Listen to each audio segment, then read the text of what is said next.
श्रीराम नमस्कार. काल शनी महाराजांचं रेवती नक्षत्रातलं जे आगमन आहे त्याच्यावरती व्हिडिओ केला होता आणि तीन चार राशी वृषभ रास, मकर रास, कुंभ रास आणि मीन रास या राशींबद्दल काही बोललो नाही म्हणून बऱ्याच जणांनी SMS फोन केला की ह्या राशींचं पण काय आहे.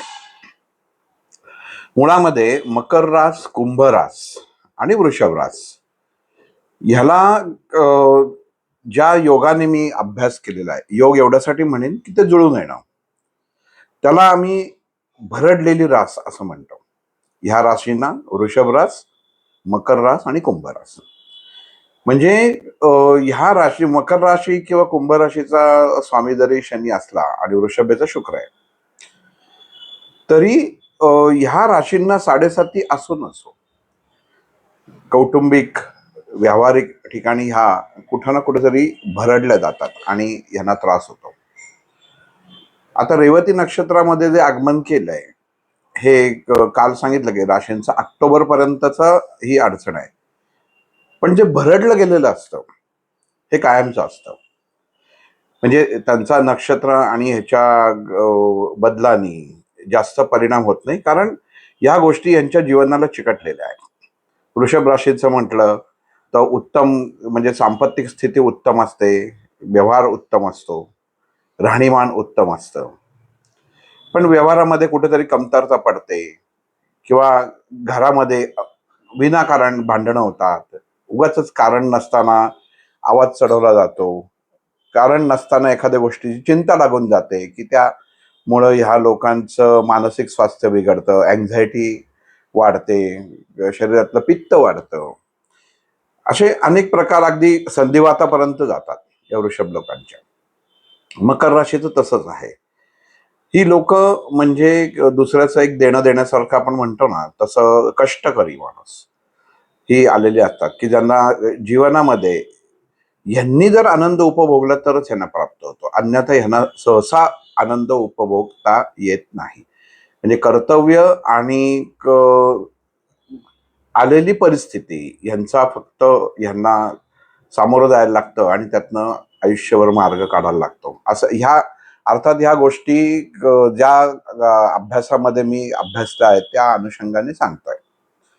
किंवा कुंभ रास असेल, कुंभ राशीचं माझ्या दृष्टीने कसं आहे की कायम म्हणजे त्यांचं जर समजा आपण धरून चालू कुंभ राशीचा विवाह जोडीदार हा वृषभ रास, कर्क रास किंवा सिंह राशीचा असेल, मकर राशीचा असेल, तर ह्यांना कायम या बाकीच्या चार राशींना ना, ह्या कुंभ राशीच्या माणसांना ह्या चार राशींसाठी त्रास सहन करावा लागतो आणि मानसिक स्वास्थ्य घालवून बसतात.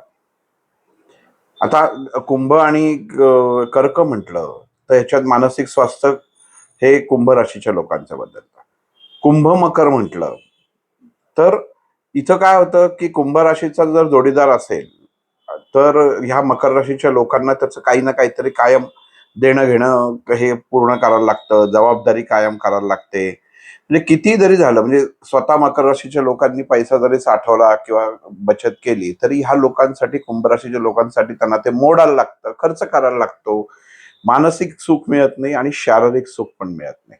म्हणजे ह्या सर्व गोष्टी ह्या कुंभ आणि मकर ह्या जोडीदारांमध्ये बऱ्याचदा पाहायला मिळतात. तसेच कुंभ कर्क बरेचसे प्रेमविवाह असे कुंभ कर्कचे पाहायला मिळतात, पण नंतर त्रासामध्येच ह्या गोष्टी होतात. किंवा सिंह आणि कुंभ, म्हणजे सिंह लोक ह्या कुंभ राशीच्या माणसांना बऱ्यापैकी जगूच देत नाहीत. म्हणजे फक्त त्यांनी करायचं आणि कुंभ राशीच्या लोकांनी त्यांचं फेडत राहायचं, असं एक गणित आहे. म्हणजे एकमेकांच्या दृष्टिकोनातनं कसं जमतं ह्या अनुषंगाने विचार केला तर या असं आहे. मीन राशीच्या लोकांचं जसं पाण्यात असतं की पाण्यात असलेल्या माणसाची कधीही वैर करू नये, तशी ह्या प्रकारची माणसं असतात. थांग पत्ता लागत नाहीत. पाण्याचा कसा खोल पाण्याचा थांग पत्ता लागत नाही, तसं यांचा थांग पत्ता लागत नाही. आणि जुळून घेतलं असं दाखवतात पण ते जुळून घेत नाहीत. म्हणजे बोलताना एक बोलणार, करताना एक वेगळंच करणार. आणि संधिवाताचा किंवा साखर ह्या दृष्टिकोनातनं यांना त्रास असू शकतो किंवा होऊ शकतो या लोकांना. आणि तसंच आपण म्हटलं तर त्याच्यामध्ये मिथुन रास पण येते, की मिथुन राशी आणि कुंभ राशीचं जर म्हटलं तर मिथुन राशीचा जर मंगळ असेल, मग पुरुष असो स्त्री असो, तर मंगळ जर वरचा असेल, थोडासा स्ट्रॉंग असेल, तर ही व्यक्ती स्वतःचं अस्तित्व अर्थातच मंगळाच्या प्रमाणे गाजवायला जाते, गाजवते, पण तिचा लाईफ पार्टनर तेवढी व्हॅल्यू ठेवत नाही, की तो तिला बरोबर कसं नमवायचं हे माहिती असतं. आणि उष्णतेला हे सामोरे जायला लागतं. वडिलोपार्जित ह्या लोकांची जर इस्टेट असेल तर यांच्या पुढच्या पिढीला त्रास होतो. म्हणजे माणूस असेल तर त्याच्या मुलांना त्रास होतो, बाई असेल तर तिच्या मुलांना मुलींना त्रास होतो. त्यामुळं वडिलोपार्जित संपत्ती ह्या लोकांनी खरं तर वास्तविक घेऊ नये. म्हणजे सरळ आलेली संपत्तीच घ्यावी, वाम मार्गाने मिळालेली संपत्ती आणि त्याला अनुमोदन करणं हे कुंभ आणि मिथुन राशीला महागात पडू शकतं. आता तात्पुरतं वाटतं की आपण सगळंच सुटलोय, पण ती वास्तविक जास्त अडकत जाण्याची अवस्था त्यावेळी आलेली असते. जेव्हा वाटतं की प्रॉब्लेम सुटलाय, तर तेव्हा सुटत नसतो, तर तो अजून एक कप्पा तयार करतो की ज्याच्यामध्ये आपण अडकू. पण ह्या 3 राशींचं भरडणं एवढंच म्हणतात की सगळ्यातच भरडल्या जातात. त्यांचं स्वतःचं असं अस्तित्व काहीही नाही. अस्तित्व काही नाही म्हणजे आपण जसं इतर राशींचं म्हटलं, तर ह्या राशींना बाहेर पडायचा चान्सच नसतो. ह्यांना करायलाच लागतं. ह्यांना परिस्थिती जी समोर येते ना, त्याला सामोरं जायलाच लागतं आणि ह्याच्यामध्ये त्यांचा वरचष्मा राहत नाही. आणि वर चष्मा जर राहिला तर त्यांच्या पार्टनरशी म्हणजे कुंभ मगाशी सांगितलं कुंभ मकर किंवा कुंभ कर्क, तर तो ताणाचे प्रसंग घरामध्ये उत्पन्न करतात. म्हणजे संसार असतो पण सांसारिक सुख नसतं. असे हे प्रकार आहेत याच्यामध्ये राशींचे. जेवढ्या प्रत्येक राशींचा आपण जर अभ्यास करत गेलं तर खूपच खोल आहे. कारण प्रत्येक राशीवर प्रत्येक राशीचा होणारा परिणाम वगैरे या सगळ्या खूप मोठा विषय आहे. खूप याच्यातनं खोलात जाण्यात काही अर्थ नाही, म्हणून काल या राशींचं सांगितलं नाही. कारण जे मुळातच भरडलं जात आहे तर त्यांना कसं काय ते असणारच आहे. म्हणून यांना भरडलेल्या राशी असं म्हणतात. श्रीराम.